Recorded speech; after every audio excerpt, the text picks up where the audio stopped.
New year, new global fires. Saudi bombs port in Yemen. Saudi and UAE cross swords in Horn of Africa. Now tensions spike in Libya.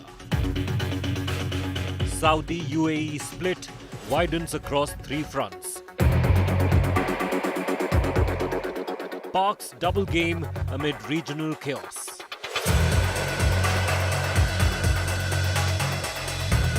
'26 begins with World on Edge. The big focus on India first.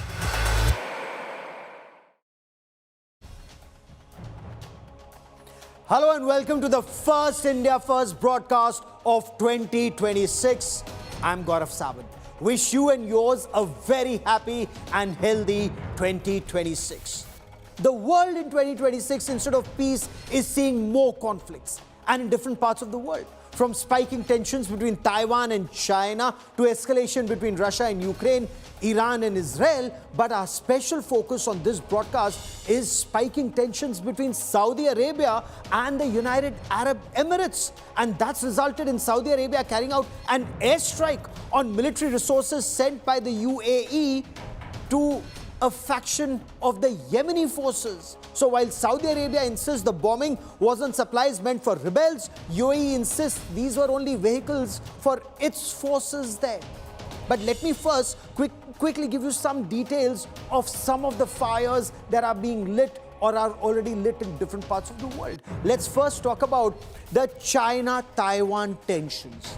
The PLA, that's the Chinese army, the armed forces in China, they've carried out live firing exercises as part of Chinese President Xi Jinping's 2027 goal of being able to achieve a strategic and decisive victory over Taiwan.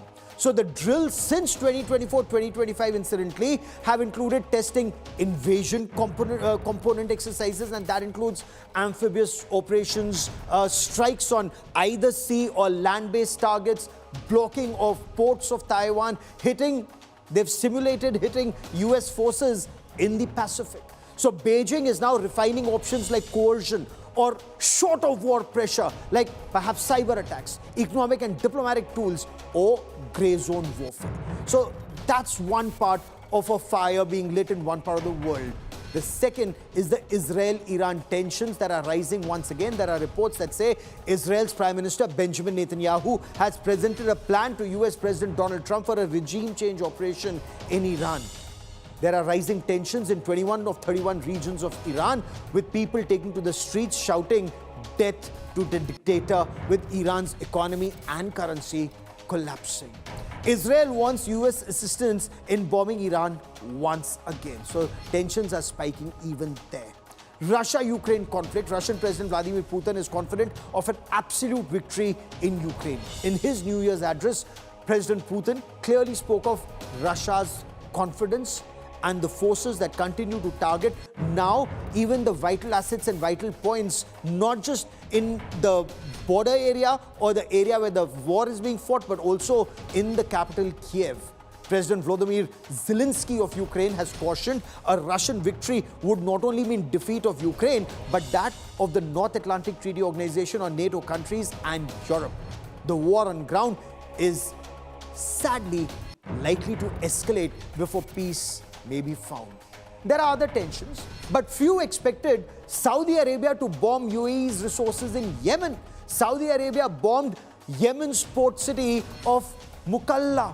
This happened on the 30th of December after a weapons shipment, that's what they claimed, from the UAE arrived for separatist forces in the war-torn country. Saudi Arabia warned UAE that it viewed its actions as extremely dangerous. The bombing followed days of tensions over the advance of the separatist forces known as the Southern Transitional Council, which is backed by the UAE. Now, despite the warning, the council and its allies issued a statement supporting the UAE's presence, even as others allied with Saudi Arabia demanding that Emirati forces withdraw from Yemen in 24 hours' time.